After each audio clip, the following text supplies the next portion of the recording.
हरे कृष्णा। तो आप लोग और आगे आ जाएं, कृपा करके और आगे आ जाएं और आपस में कोई बातें ना करें। आज से यहाँ पर हम राम कथा सुनेंगे, क्योंकि रामनवमी बहुत निकट आ रही है। सुन रहे हैं क्या? क्या निकट आ रही है? हाँ, क्या निकट आ रही है? निकट आ रही क्या? रामनवमी निकट आ रही है क्या? रामनवमी क्या है? क्या निकट आ रही है? सुनाई नहीं पड़ रहा है? सुनते नहीं आप लोग?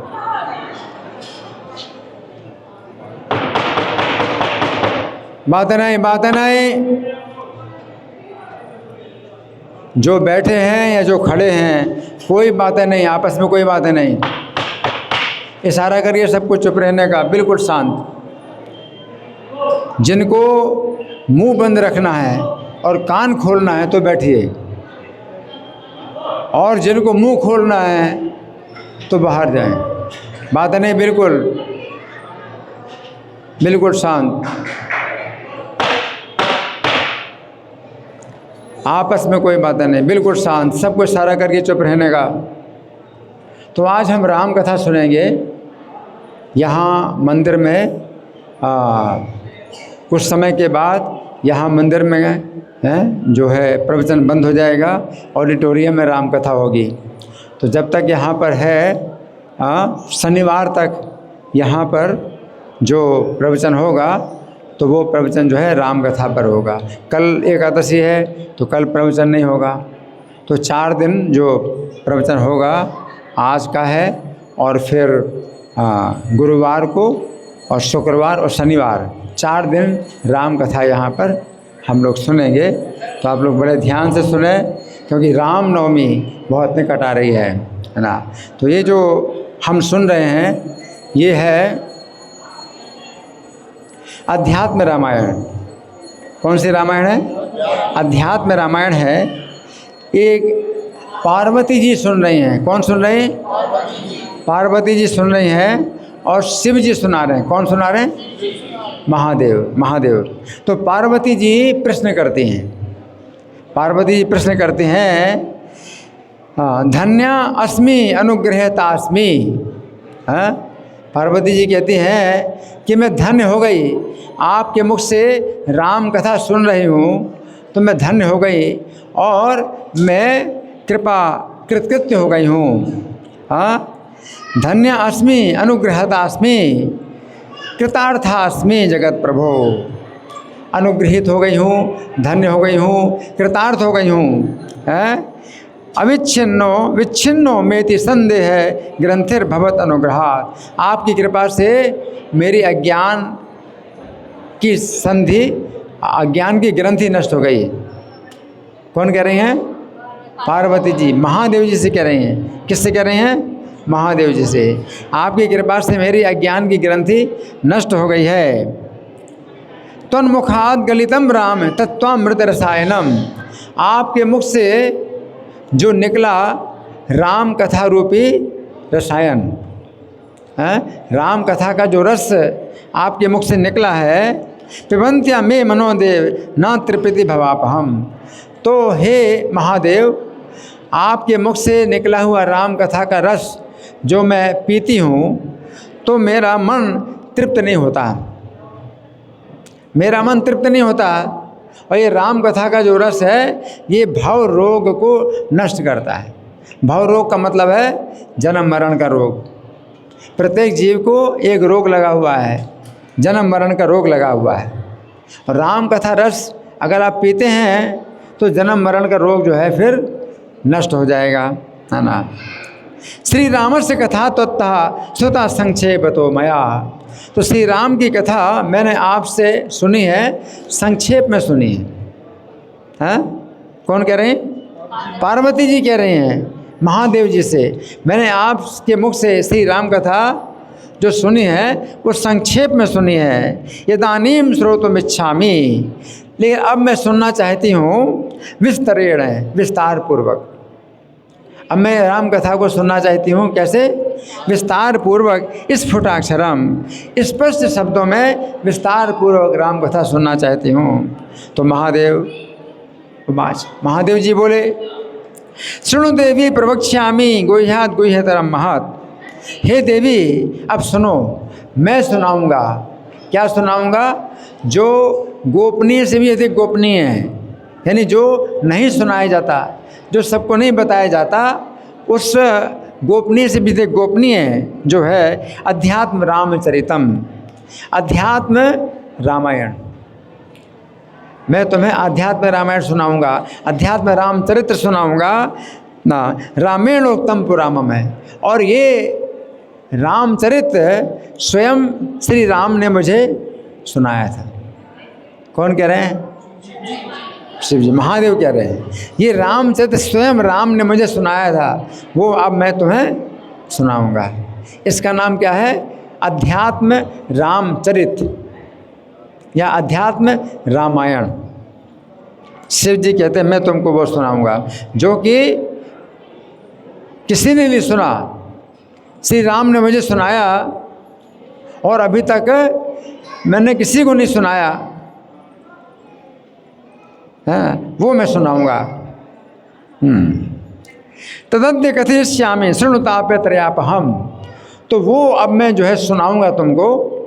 ये राम कथा तापत्रय अपहम है, तीनों प्रकार के ताप का अपहरण करता है। 3 प्रकार के ताप क्या होते हैं? आध्यात्मिक, अधिदैविक, आधिभौतिक। आध्यात्मिक ताप क्या है? शरीर और मन से जो प्राप्त होते हैं। आधिभौतिक ताप क्या है? दूसरे प्राणियों से कष्ट पाते हैं। और आधिदैविक जो कि प्रकृति के प्रकोप से प्राप्त होते हैं। ज़्यादा गर्मी है, ज़्यादा ठंडी है, ज़्यादा बरसात है, या सूखा है, महामारी है, ये सब प्रकृति के प्रकोप से प्राप्त होते हैं कष्ट, आधिदैविक हैं। और आध्यात्मिक कष्ट क्या होते हैं? अपने शरीर से, अपने मन से प्राप्त होते हैं।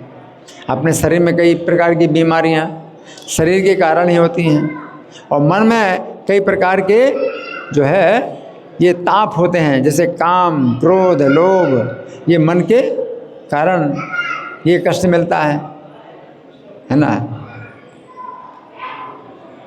तो इस प्रकार राम कथा जो है तीनों प्रकार के ताप को दूर करती है ना।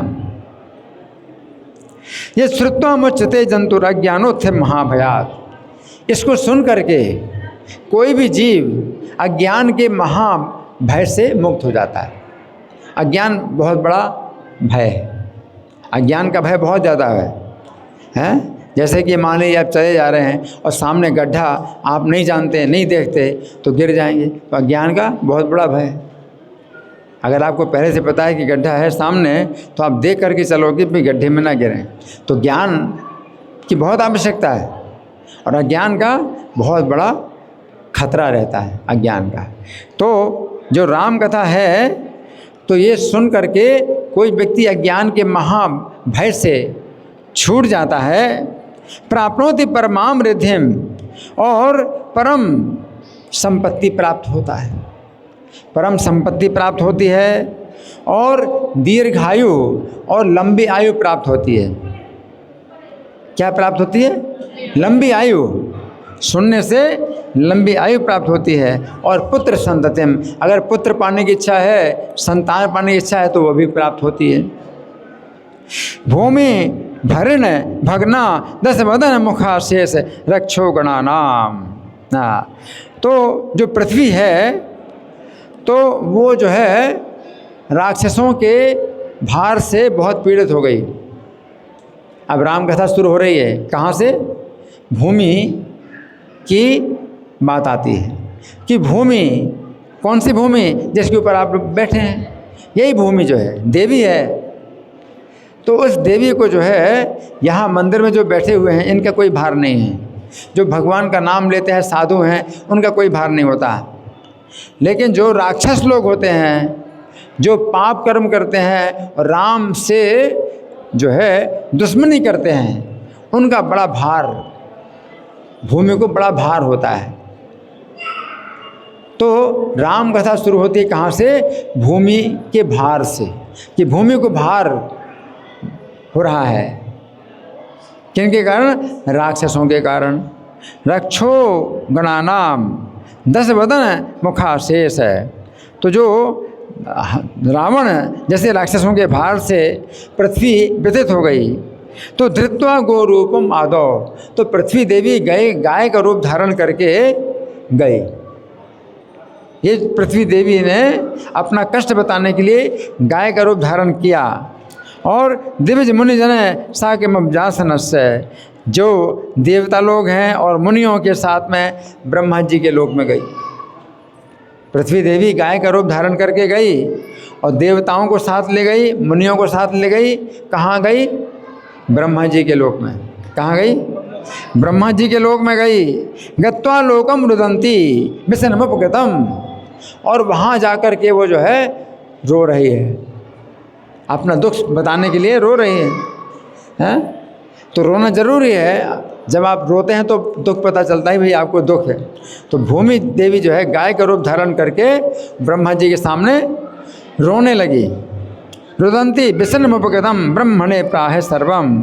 उस समय ब्रह्मा जी ने कहा, ब्रह्मा ध्यात्वा मुहूर्तम, तो ब्रह्मा जी ने पृथ्वी देवी का कष्ट सुना तो उन्होंने एक मुहूर्त ध्यान किया। ब्रह्मा जी ने एक मुहूर्त के लिए ध्यान किया। एक मुहूर्त कितना होता है? 48 मिनट। तो ब्रह्मा जी ने 48 मिनट के लिए ध्यान किया। सकलमपि हृदय वेद शेषात्मकत्वात्, तो चूँकि वेदों का ज्ञान है ब्रह्मा जी को, तो एक मुहूर्त के ध्यान से वो पूरी बात जान गए कि पृथ्वी देवी का जो भार है वो कैसे दूर होगा। ब्रह्मा जी को पता चल गया।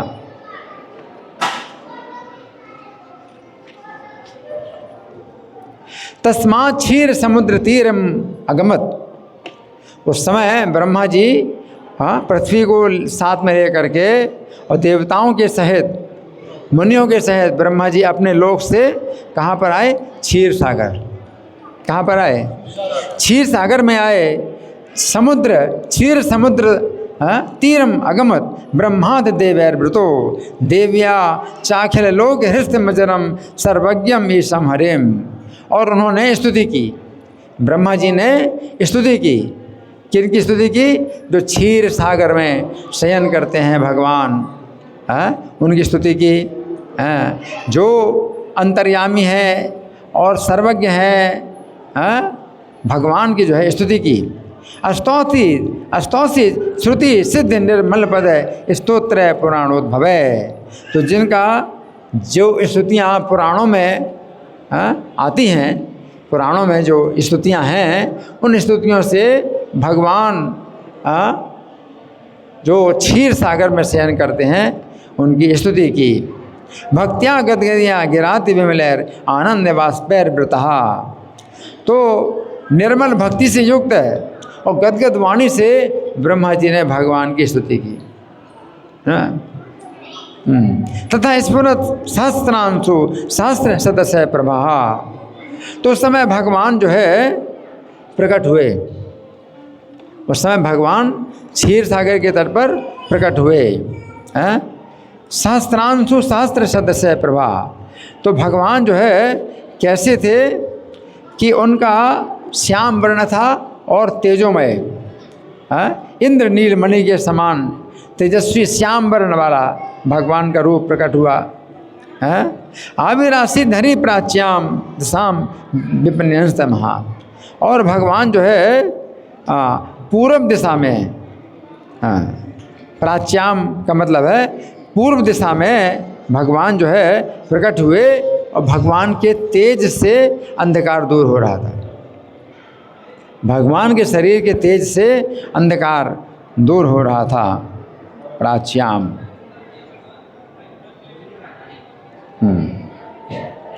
कथंचित दृष्टवान ब्रह्मा दूरदर्शम अकृतात्मना। फिर भगवान ने जो है ब्रह्मा जी ने भगवान का दर्शन किया। और भगवान का दर्शन जो जिन्होंने पुण्य नहीं किए, पुण्यहीनों को भगवान का दर्शन नहीं होता है। भगवान अगर दर्शन देते भी हैं तो भी पुण्यहीनों को भगवान का दर्शन नहीं होता। ब्रह्मा जी ने भगवान का दर्शन किया। इंद्र नील प्रतीकाशम स्मिताश्यम पद्मलोचनम। तो भगवान जो है, भगवान के मुख में मुस्कान है और नेत्र कमल के समान भगवान ने जो है दर्शन दिया। किरीट हार के यूर कुंडल कटकादि भी। भगवान अपने सिर पर मुकुट धारण किए हैं, हार धारण किए हैं, केयूर ये बाजूबंद, भुजबंद बोलते हैं, केयूर, केयूर धारण किए हैं। और कुंडल, भगवान कुंडल धारण किए हैं। और कटक, कटक का मतलब है करधनी। विभ्राजमानम श्रीवत्स कौस्तुभ प्रभयान्वितम। और भगवान शोभायमान हैं, श्रीवत्स उनके छाती में श्रीवत्स का चिन्ह है और कौस्तुभ मणि धारण किए हैं और उनसे भगवान का जो है प्रकाश निकल रहा है। स्तुवद भी सनकाद्यश्चा पार्षद परिवेष्टितम। सनक, सनातन, सनत कुमार, ये 4 कुमार भगवान की स्तुति कर रहे हैं और अपने पार्षदों के द्वारा भगवान घिरे हुए हैं। शंख चक्र गदा पद्म वनमाला विराजितम। और भगवान के 4 भुजाओं में शंख चक्र गदा पद्म है और वनमाला धारण किए हैं। स्वर्ण यज्ञोपवीतेन। और भगवान का जो यज्ञोपवीत है ये कैसा है? सोने की तरह। भगवान के श्यामल शरीर में यज्ञोपवीत कैसा है? सोने की तरह है। जैसे बिजली के बीच में नहीं, मेघों के बीच में बिजली चमकती है, तो भगवान का शरीर मेघ के श्यामल, मेघ के समान श्याम। और जो यज्ञोपवीत है वो बिजली के समान है, चमकीला है। तो भगवान के शरीर में स्वर्ण यज्ञोपवीतेन स्वर्ण वर्णाम्बरेण च। और भगवान के वस्त्र भी जो है क्या है? स्वर्ण वर्ण अंबर, सोने के रंग के वस्त्र हैं, उसको कहते हैं पीताम्बर, है ना। पीताम्बर धारण किए हैं। श्रिया भूम्या च सहितम। और भगवान जो है लक्ष्मी देवी के साथ भी हैं और भूदेवी के साथ हैं। उनके साथ में 2 पत्नियां हैं भगवान की, लक्ष्मी देवी और भूदेवी हैं, 2 पत्नियां हैं। और भगवान गरुड़ के ऊपर विराजमान। किसके ऊपर? गरुड़ के ऊपर विराजमान हैं। हर्ष गदगदया वाचा स्तोतुम समुचक्र में। तो उस समय ब्रह्मा जी ने जब भगवान का दर्शन किया तो हर्ष से उनकी वाणी गदगद हो गई और उन्होंने फिर स्तुति की। ब्रह्मा जी ने भगवान की स्तुति की तो ब्रह्मा जी बोले, नतोस्मि ते पदम देव प्राण बुद्धि इंद्रियात्मा भी, कि हे प्रभु मैं आपको नमस्कार करता हूँ, अपने प्राणों के द्वारा, अपनी बुद्धि के द्वारा, अपनी इंद्रियों के द्वारा आपको नमस्कार करता हूँ। ये चिंतते कर्म पाशात धृति नित्यम मुमुक्षु भी। और जो संसार बंधन से छूटना चाहते हैं और आपका चिंतन करते हैं तो वे संसार बंधन से छूट जाते हैं। माया गुणमय्या त्वम सजस्वसी लोमपसी। अपने माया के 3 गुणों के द्वारा आप इस जगत की रचना करते हैं, पालन करते हैं, संहार करते हैं। अपनी माया के 3 गुणों के द्वारा। उनकी माया के 3 गुण कौन कौन से हैं? रजोगुण, सतोगुण, तमोगुण। रजोगुण से उत्पन्न करते हैं सृष्टि और सत्वगुण से पालन करते हैं और तमोगुण से संहार करते हैं। अपनी माया के 3 गुणों से आप सृष्टि करते हैं, पालन करते हैं और संहार करते हैं। जगत तेन न ते लेप आनंदानुभवा मनहा। और ये जगत का जो है आपके ऊपर किसी प्रकार का जो है प्रभाव नहीं पड़ता। आप जगत से बिल्कुल अलग और शुद्ध आनंद घन आप हैं।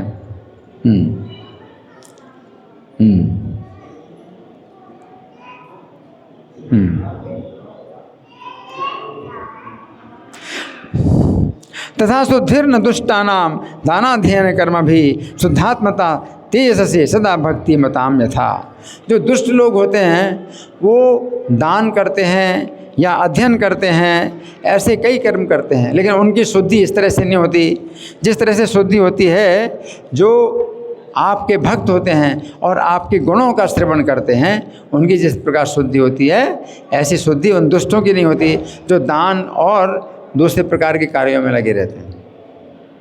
तो भगवान की कथा, भगवान का यश सुनने से जितनी शुद्धि होती है उतनी शुद्धि दान और अध्ययन के कार्यों से नहीं होती है ना। अतस्तवांघ्रिर में दृष्टस चित्त दोषापनोत्तये। अब मैंने आपके जो है चरणों का जो दर्शन किया है, इससे मेरे हृदय के जितने दोष हैं वो तत्क्षण समाप्त हो गए। आपके चरणों का दर्शन करने से मेरे हृदय के जितने दोष हैं वो सब समाप्त हो गए हैं। सद्योंतर हृदय नित्य मुनि भी सात्तैर्वृता। तो आपके जो है चरणों का ध्यान जो बड़े बड़े मुनि लोग करते हैं, उन चरणों का मैंने दर्शन किया है। ब्रह्माद्य स्वार्थ सिद्ध्यर्थम अस्माभि पूर्व सेविता। तो हम ब्रह्मा आदि देवता लोग जो है आपके इन चरण कमलों का अपनी स्वार्थ सिद्धि के लिए सेवन करते हैं। सबसे बड़ा स्वार्थ, हमारा सबसे बड़ा स्वार्थ क्या है? भगवान के चरणों की सेवा करना। लोग जानते नहीं, लोग सोचते हैं अपने स्वार्थ के बारे में बहुत सोचते हैं, लेकिन स्वार्थ वास्तव में जानते नहीं। नते विदु स्वार्थ गति में विष्णु। अपने स्वार्थ की गति जानते नहीं है कि भगवान के चरणों की सेवा ही अपना असली स्वार्थ है ना। तो जो हम सब जो देवता लोग हैं तो आपके चरण कमलों का की सेवा करते हैं अपने स्वार्थ के लिए, और जो मुनि लोग होते हैं आपके चरणों का निरंतर ध्यान करते। ध्यान की वस्तु क्या है? आपके चरण। आजकल लोग जो है ध्यान करते हैं तो ध्यान के जो है कई समितियां बनाते हैं, ध्यान की समिति बनाते हैं, ध्यान सिखाते हैं। लेकिन क्या ध्यान सिखाते हैं कि किसी बिंदु का ध्यान करना या किसी प्रकाश का ध्यान करना सिखाते हैं, लेकिन वास्तव में ध्यान जो है असली जो ध्यान है वो क्या होता है? भगवान के चरण कमलों का ध्यान होता है। असली ध्यान भगवान के चरण कमलों का ध्यान होता है ना। तवांग्रि पूजा निर्माल्य तुलसी माल्य अभिभो स्पर्धते बक्षसी पदम लब्ध्वा भी श्री सपत्नीवत। और लक्ष्मी जी आपके वक्षस्थल में स्थान पाती हैं। लक्ष्मी जी का स्थान कहाँ है? आपके वक्षस्थल में है। लेकिन आपकी चरण पूजा के लिए चढ़ी हुई तुलसी की माला से लक्ष्मी जी को भी जो है क्या होती है? ईर्ष्या होती है, सौत की ईर्ष्या करते हैं। लक्ष्मी जी आपके वक्षस्थल में रहती हैं, लेकिन तुलसी की माला आपके चरणों में जो चढ़ी है तो लक्ष्मी जी को ईर्ष्या होती है सौत की तरह तुलसी से, है ना। अतस्तुत्पाद भक्तेषु तव भक्ति श्रेयोधिका। आपके चरण कमलों में प्रेम रखने वाले भक्तों में जो है आपका प्रेम लक्ष्मी जी से भी बढ़ करके, अपने भक्तों से आप ज़्यादा प्रेम करते हैं लक्ष्मी जी की तुलना। लक्ष्मी जी आपके हृदय में हैं, लेकिन तो भी आपके चरण कमलों से प्रेम जो भक्त करते हैं आप उनसे ज़्यादा प्रेम करते हैं। लक्ष्मी से ज़्यादा प्रेम आप उन भक्तों से करते हैं, है ना। इसलिए आपके जो भक्त लोग हैं वो आपकी भक्ति की इच्छा करते हैं। भक्ति में वाभिवांछन्ति तो भक्ता सारे वेदिना। इसलिए आपके जो भक्त हैं जो कि जीवन का असली सार जानते हैं, वो क्या चाहते हैं? आपकी भक्ति ही चाहते हैं। जीवन का असली सार जो जानने वाले भक्त हैं वो क्या चाहते हैं? आपकी भक्ति चाहते हैं। अतस्तुत्पाद कमले भक्ति रेव सदास्तु में। इसलिए हे देव आपके चरण कमलों में मेरी सर्वदा भक्ति रहे। कौन कह रहे हैं? ब्रह्मा जी कह रहे हैं कि हे देव मेरी भक्ति सदा आपके चरण कमलों में बनी रहे। संसारामय तप्ता नाम भेषजम भक्ति रेवते। तो संसार का जो बंधन है संसार के जो कष्ट है तो उनके लिए जो भक्ति है ये दवाई के समान। संसार के जितने प्रकार के कष्ट हैं उनकी दवा एकमात्र क्या है? आपकी भक्ति। इसलिए भक्त लोग जो है आपकी भक्ति की इच्छा करते हैं, है ना। इति ब्रह्मंतम ब्रह्मांडम बभासे भगवान हरि। तो जब ब्रह्मा जी ऐसा कह रहे थे तो भगवान हरि जो है ब्रह्मा जी से बोले। अब भगवान बोले किम करोमि इति तम वेधा प्रत्युवाचाति हर्षिता। भगवान ने कहा कि किम करोमि, कि मुझे क्या करना है। तब ब्रह्मा जी हर्षित होकर के बोले। भगवान ने ब्रह्मा जी से क्या कहा कि आपके लिए मैं क्या करूं? तो ब्रह्मा जी हर्षित होकर के बोले, है ना। भगवान रावणो नाम पौलस्त्य तनयो महान, कि हे प्रभु पुलस्त्य का जो नाती है रावण, पुलस्त्य का कौन है? पौत्र, मतलब नाती नहीं, पौत्र, पुत्र का पौत्र, पुत्र का पुत्र, पौत्र। पुलस्त्य मुनि का जो पौत्र है यानी पुत्र का पुत्र है रावण, है? वो राक्षसों का राजा है। राक्षसानाम अधिपतिर मद्दत्त वरदर पिता। मेरे द्वारा दिए हुए वरदान से वो घमंड में आ गया है। मैंने उसको वरदान दे दिया, अब वो घमंड में आ गया। कौन कह रहे हैं? ब्रह्मा जी कह रहे हैं कि मेरे दिए हुए वरदान से वो घमंड में आ गया है। त्रिलोकीम लोक पालांचा बाधते विश्व बाध कहा। इसलिए तीनों लोकों में अब वो आतंक फैला रहा है और लोकपालों को भी वो जो है बाधा पहुंचा रहा है। मानुषेण मृतस्तस्य मया कल्याण कल्पिता। और मैंने उसके लिए मृत्यु निश्चित की है मनुष्य के द्वारा। मैंने उसकी मृत्यु निश्चित की है मनुष्य के द्वारा, है ना।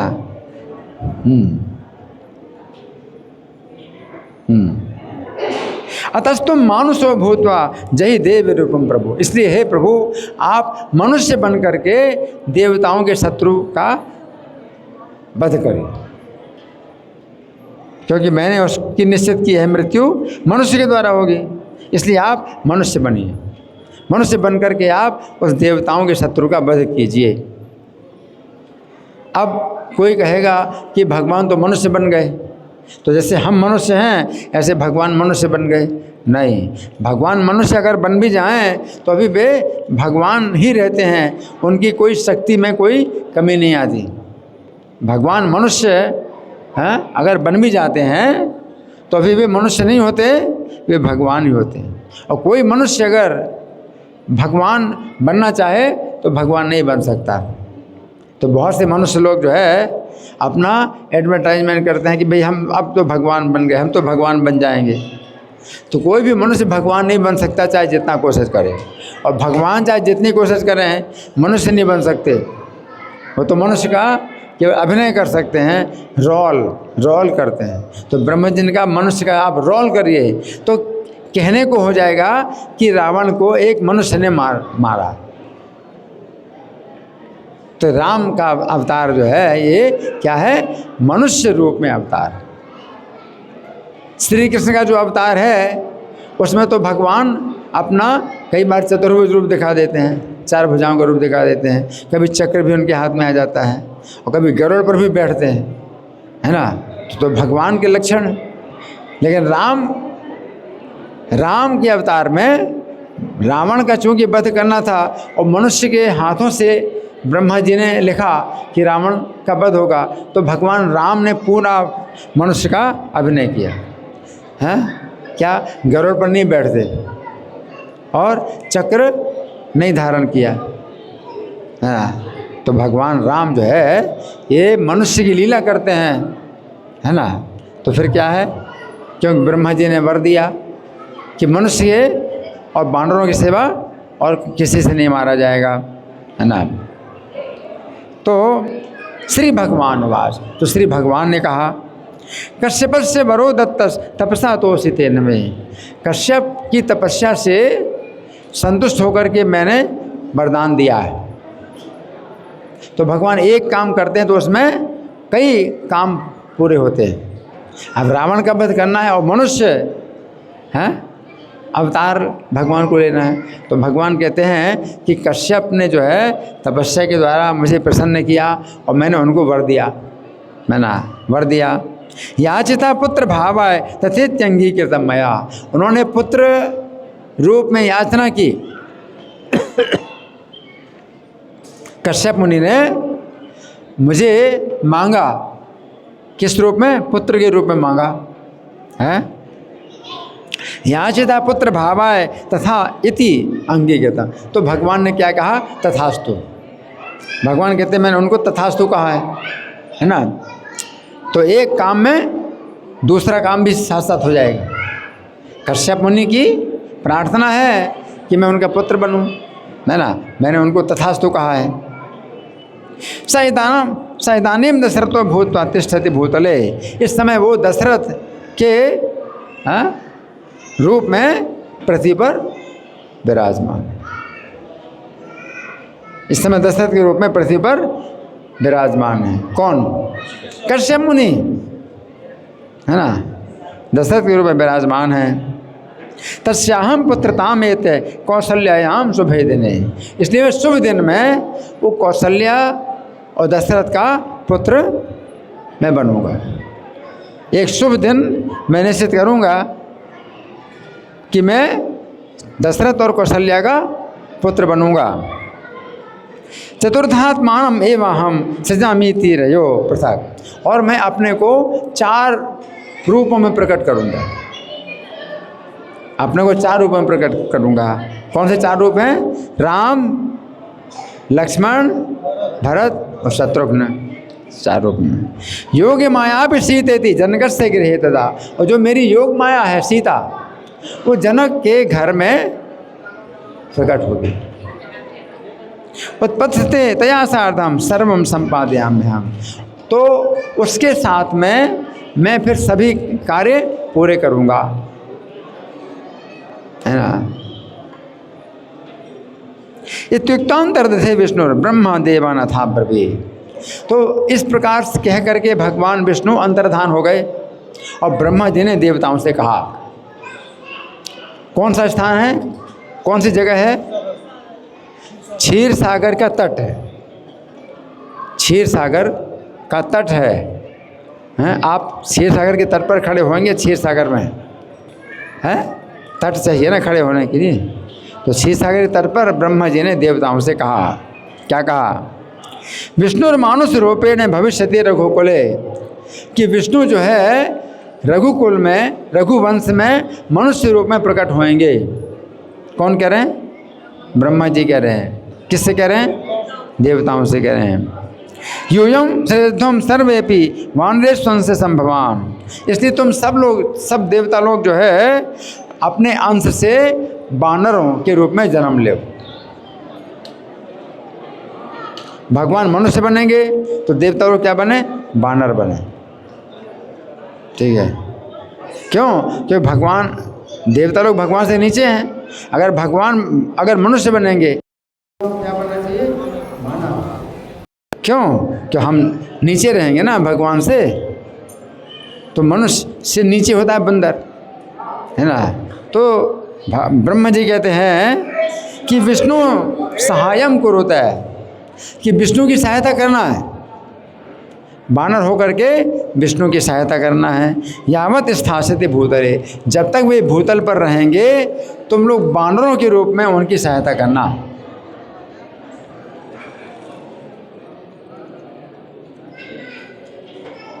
लो हरि बोल, हरि बोल।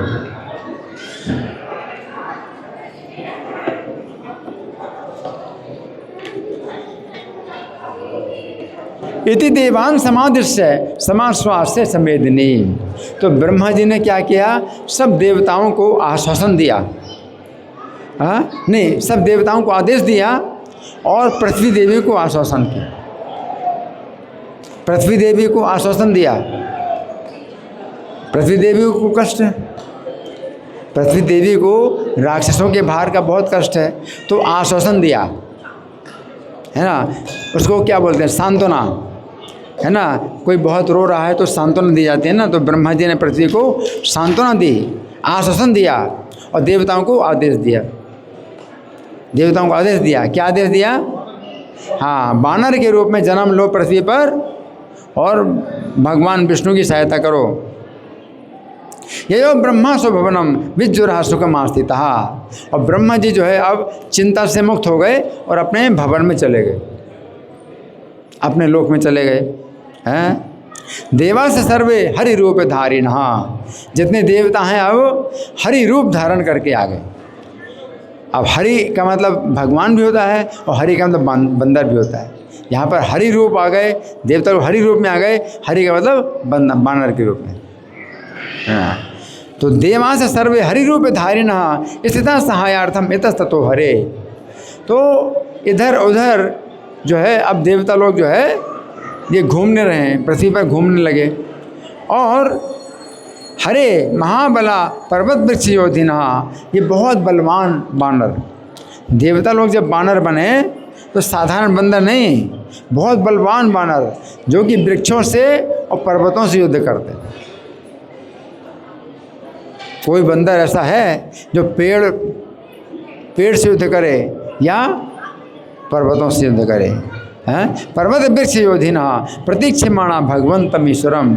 और प्रतीक्षा कर रहे हैं भगवान, हैं, कब आएंगे इस पृथ्वी पर और हम क्या करेंगे, उनकी सहायता करेंगे। तो बंदर लोग जो है पर्वतों से वृक्षों से युद्ध करते हैं। अब हनुमान जी के हाथ में गदा दिखाते हैं ना, हनुमान जी के हाथ में गदा कभी नहीं होती।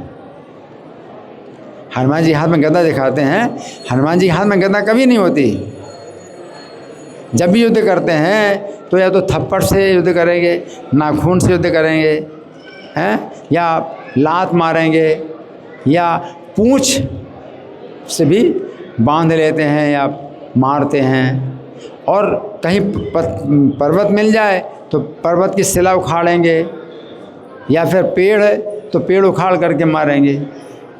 बंदर के हाथ में कभी भी वो नहीं होता है कि कोई आयुध हो। गदा जो दिखाते हैं, गदा कभी भी हनुमान जी के हाथ में नहीं होता। अगर उनको कोई चीज़ कुछ नहीं मिलता युद्ध करने के लिए तो कोई बहुत बड़ा खंभा मिल जाए तो खंभा को ही उखाड़ लेके मारेंगे।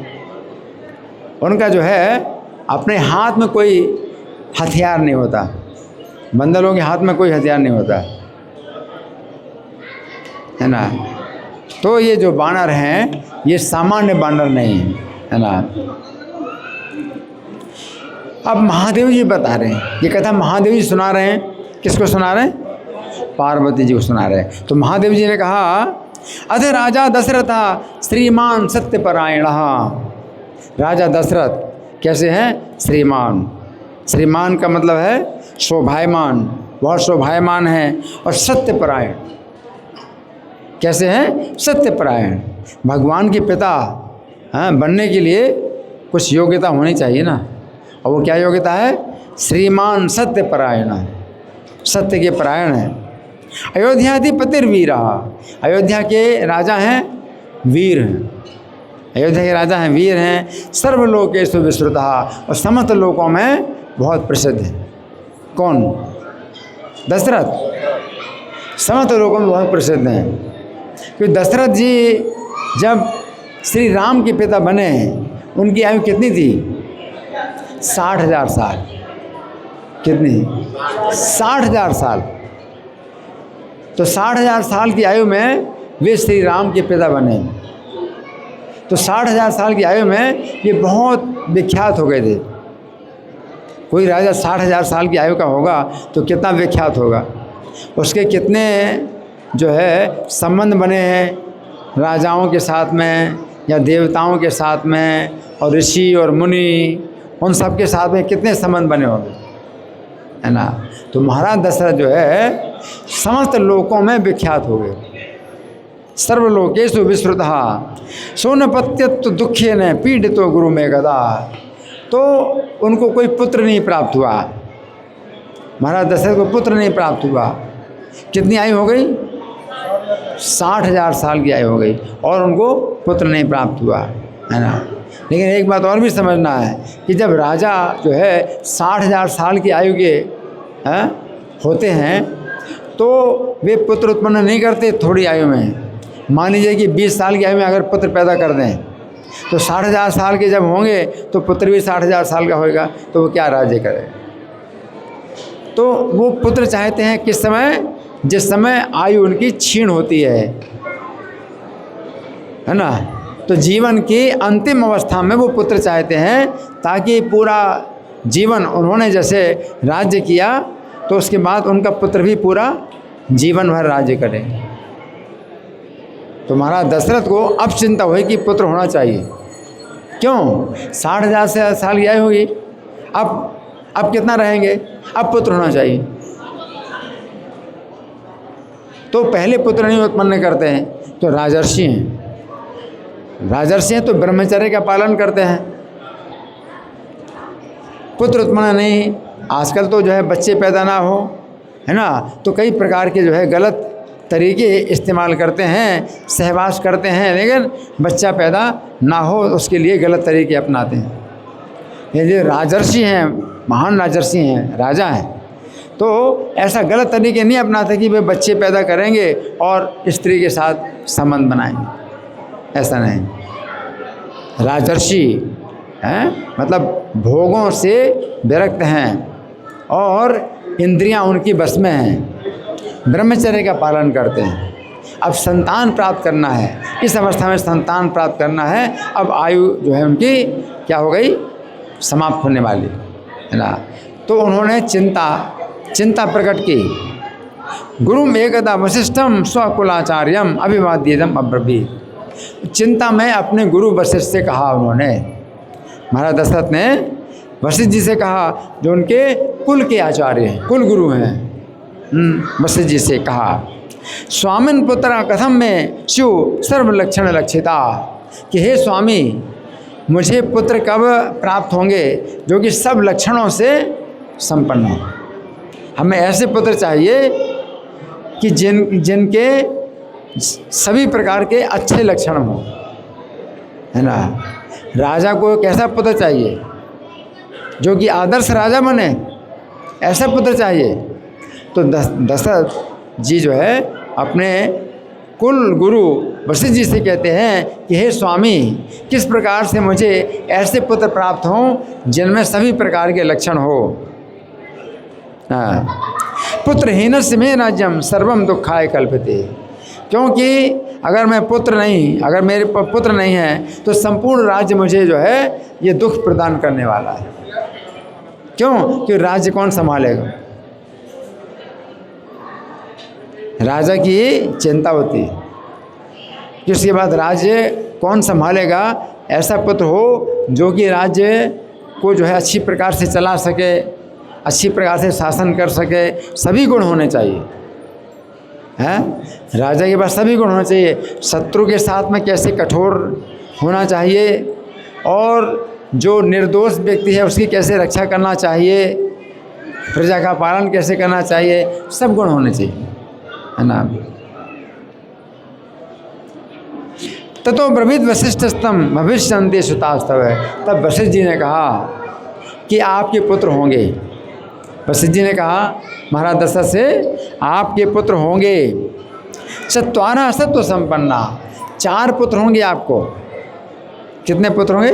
4 पुत्र होंगे आपको जो कि सत्व संपन्ना, यानी बहुत बुद्धिमान होंगे।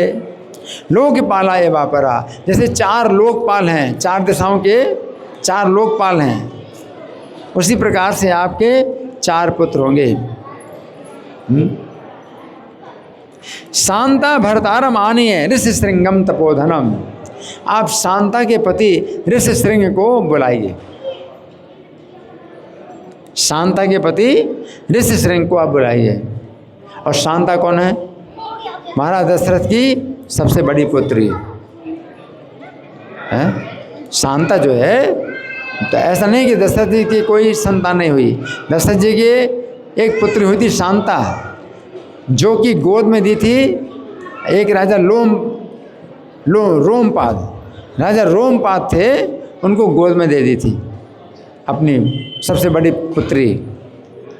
और रोमपाद ने शांता को अपने घर में पाला और फिर विवाह किया था ऋषिशृंग मुनि से। तो वशिष्ठ जी कह रहे हैं दशरथ जी से कि अपने दामाद ऋषिशृंग को बुलाइए, शांता के पति को बुलाइए, है ना। अस्माभि सहिता पुत्र कामेष्टिम शीघ्रमाचार्य, और मुझे भी अपने साथ में रखो और ऋषिशृंग मुनि को भी साथ में रखो और पुत्रेष्ठ यज्ञ करो। किसने कहा? वशिष्ठ जी ने कहा पुत्रेष्ठ यज्ञ करो, हाँ, शीघ्रमाचार्य है यानी जल्दी जल्दी करो, पुत्रेष्ठ यज्ञ जल्दी करो। तथेति मुनि मानिए मंत्र भी सहिता शुचि ही। तो इस प्रकार से जो है राजा दशरथ ने मुनि को बुलाया। कौन से मुनि को बुलाया? ऋषिशृंग को बुलाया और मंत्रियों के साथ में पवित्र होकर के यज्ञ कर्म समारे भे, यज्ञ का कर्म प्रारंभ कर दिया। मुनि भी वीत कलम से, और ऐसे मुनियों को उस यज्ञ में उन्होंने जो है लिया, चयन किया, जो कि वीत कलम से, जिनके पाप सब नष्ट हो चुके, निष्पाप। तपस्या के द्वारा जिन्होंने अपने शरीर को निष्पाप कर दिया, शरीर को शुद्ध कर दिया, ऐसे मुनियों के साथ में दशरथ जी ने यज्ञ प्रारंभ कर दिया। श्रद्धया हुए माने नो तब जाम्बू नदे प्रवाह। तो जब श्रद्धापूर्वक आहुति डाली, हवन कुंड में श्रद्धापूर्वक आहुति डाली, तो समय तपे हुए सोने के समान पायसम स्वर्ण पात्रस्थम गृहीत तो वाज हव्यवाट। तो अग्नि देवता अग्निकुंड से प्रकट हुए। अग्नि देवता अग्निकुंड से प्रकट हुए हैं, और उनका शरीर कैसा था? तपे हुए सोने की तरह चमकीला। अग्नि देवता का शरीर था तपे हुए सोने की तरह चमकीला, और सोने के बर्तन में, सोने के पात्र में उन्होंने एक खीर लिए हुए थे। सोने के पात्र में खीर लिए हुए थे। गृहीत्वा वाच हव्यवाट, है ना। और उन्होंने महाराज दशरथ से कहा। किसने कहा? दशरथ महाराज से। किसने कहा? अग्नि देवता ने। किसने बताया? अग्नि देवता ने महाराज दशरथ से कहा, गृहाण पायसम दिव्यम पुत्रियम देवी निर्मितम। ये खीर जो है देवताओं के द्वारा बनाई गई है, ये पुत्र उत्पन्न करने वाली खीर है, इसको ग्रहण करो। अग्नि देवता कहते हैं देवताओं के द्वारा बनाई गई खीर पुत्र पैदा करने वाली है, इसको आप ग्रहण करो। लक्ष्य से परमात्मा नाम पुत्रत्व न संशया, और भगवान को जो है साक्षात पुत्र के रूप में आप प्राप्त करोगे। साक्षात भगवान पुत्र रूप में आपके जो है आएंगे। इत्युक्ता पायसम दत्वा रागेशो अंतर्दधे नलहा। तो ये कहकर के राजा दशरथ को उन्होंने खीर का पात्र दे दिया और अंतर्दधे, अंतर्दधे माने अंतर्धान हो गए, अंतर्धान हो गए। वंदे मुनि शार्दूल राजा लब्ध मनोरथा, और राजा जो है उनका मनोरथ सफल हो गया। राजा का मनोरथ सफल हो गया। उन्होंने दोनों मुनियों की वंदना की, दोनों मुनियों के चरणों की वंदना की। दोनों मुनि कौन है? वशिष्ठ मुनि और ऋषिशृंग। दोनों मुनियों के चरणों की वंदना की उन्होंने। वशिष्ठ ऋषिशृंगाभ्याम अनुज्ञातो ददो हवि।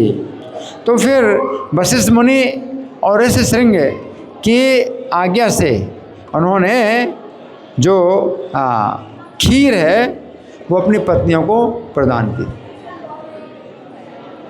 राजा दशरथ ने आज्ञा ली, दोनों मुनियों की आज्ञा ली, और फिर वो अपनी पत्नियों को वो खीर दी।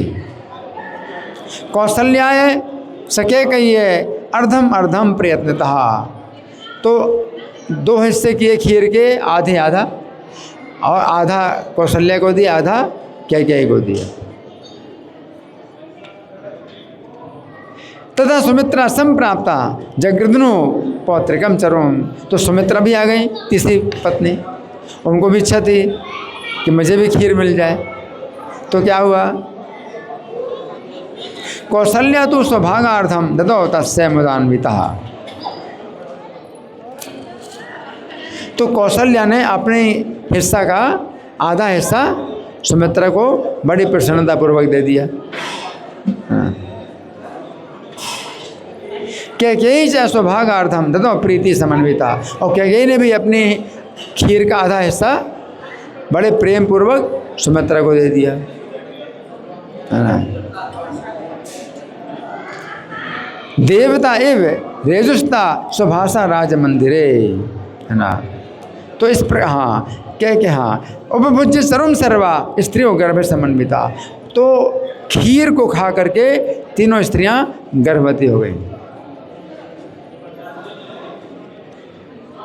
देवता भी रेजुस्ता स्वभाषा राज मंदिरे, और तीनों रानियां राजभवन में देवता के समान शोभा पाने लगी। देवता के समान कैसे, यानी देवताओं के शरीर से प्रकाश निकलता है, तो रानियां जो है अपने शरीर से प्रकाश निकाल रही हैं राजमहल में। बहुत विशेष बात, शरीर से प्रकाश निकल रहा है, क्योंकि भगवान है घर में, जब भगवान है तो शरीर से प्रकाश निकल, अंधकार दूर हो रहा है। तो तीनों रानियां जो है राजमहल में देवताओं के समान सुशोभित हो रही हैं, है ना। देवता लोग जो है दर्शन देंगे तो अंधेरे में भी वो दर्शन दे सकते हैं, प्रकाश वो निकालते हैं शरीर से। अगर देवता दर्शन देना चाहे तो आपको फिर टॉर्च लाइट की ज़रूरत नहीं है कि टॉर्च लाइट से देखोगे।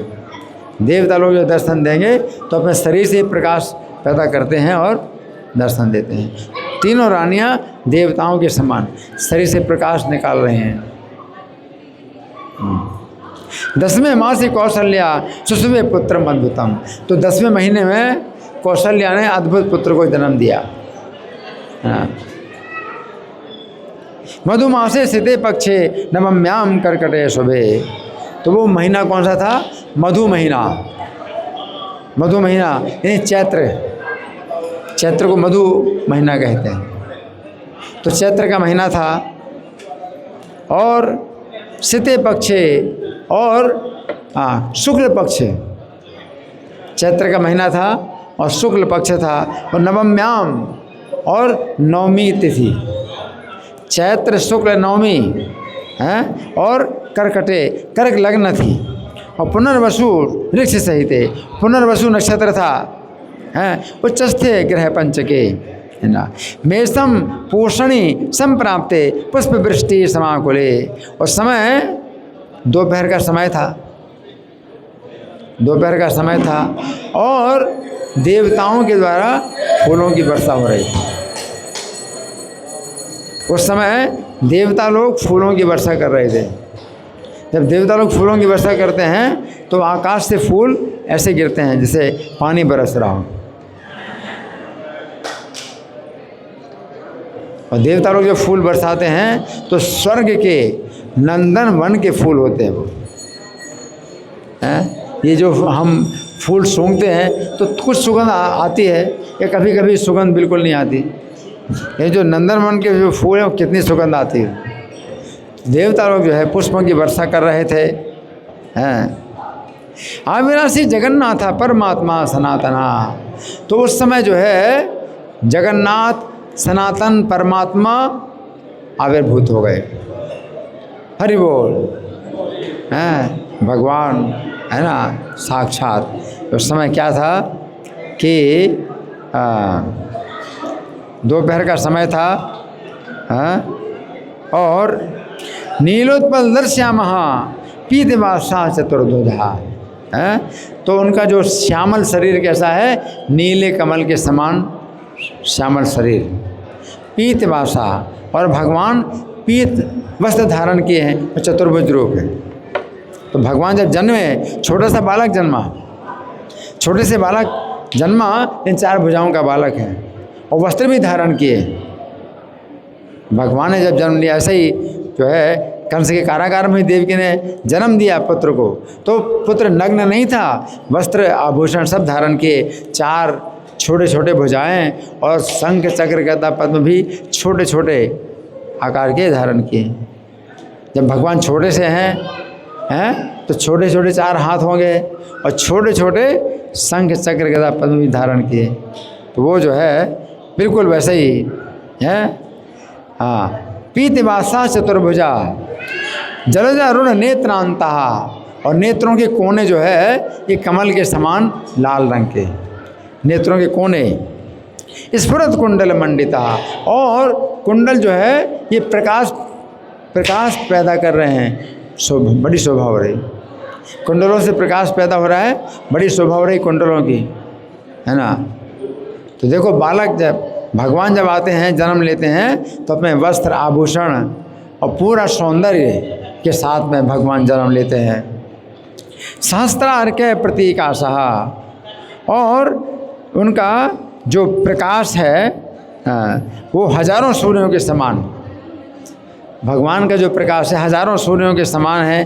किरीटी कुंचितालकः, और मुकुट धारण किए हैं, और बाल कैसे हैं, सिर के बाल कैसे हैं, कुंचित का मतलब घुंघराले, भगवान के बाल कैसे हैं, घुंघराले हैं। कुंचितालकः शंख चक्र गदा पद्म वनमाला विराजिता, 4 भुजाओं में शंख चक्र गदा पद्म धारण किए हैं, और वनमाला, वन के फूलों की माला, जंगल के फूलों की माला, यानी जंगल के जो फूल होते हैं तो उनको सिंचन नहीं किया जाता, अपने आप पैदा होते हैं फूल। और जो बगीचे में फूल होते हैं तो माली होता है जो कि पैदा करता है फूलों को, सिंचन करता है, तो वो बगीचे के फूल होते हैं। और वन के फूल होते हैं जो अपने आप ही पैदा होते हैं, तो वन माला धारण किए हैं।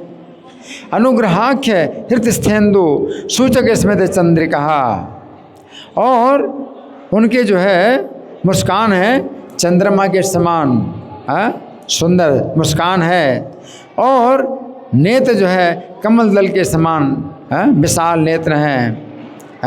करुणा रस संपूर्ण विशालोत्पल लोचना, और उनके जो है नेत्र हैं विशाल हैं और करुणा रस से भरे हैं।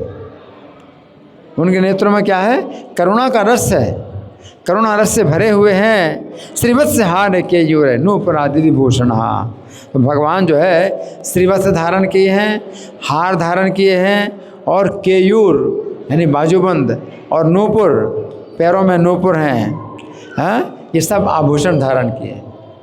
बालक ने जन्म लिया तो ऐसे जन्म लिया, ऐसा बालक। दृष्टोतम परमात्मानम कौशल्या विस्मयाकुला, तो जब भगवान साक्षात दर्शन किया तो कौशल्या विस्मय में आकुल हो गई, विस्मित हो गई बहुत, हैरान हो गई।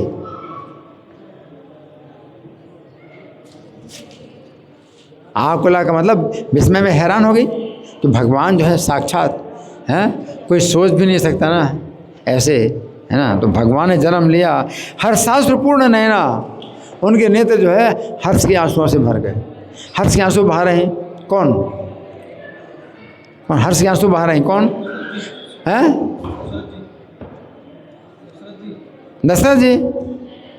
कौन हर्ष के आंसू कौन बहा रहे हैं, कौन, कोई सुन रहा है, हर्ष के आंसू कौन बहा रहे हैं, कौशल्या जी बहा रहे हैं। तो सुनते नहीं क्या आप लोग, हर्ष के आंसू बहा रहे हैं, हर्ष के आंसू बहा रहे हैं। नत्वा प्रांजलि अब्रवीत, और सिर झुका करके और हाथ जोड़ करके बोली, माता सिर झुका करके हाथ जोड़ के बोली, ये भगवान छोटे से बाल बच्चे हैं, उनको देख करके माता सिर झुका करे, और माता की गोद में लेटे हैं भगवान माता की गोद में लेटे हैं, जैसे बच्चा लेटा होता है, भगवान लेटे हैं, और माता कौशल्या जो है सिर झुका करके और हाथ जोड़ करके बोली, है ना। तो कौशल्या बोलेंगी तो यहीं पर ही कथा को विश्राम देंगे कि कौशल्या आप जो है बोलेंगी, स्तुति करेंगी भगवान की, है ना। तो यहीं पर कथा को विश्राम देंगे। श्री राम कथा महामहोत्सव की जय, श्रील प्रभुपाद की जय।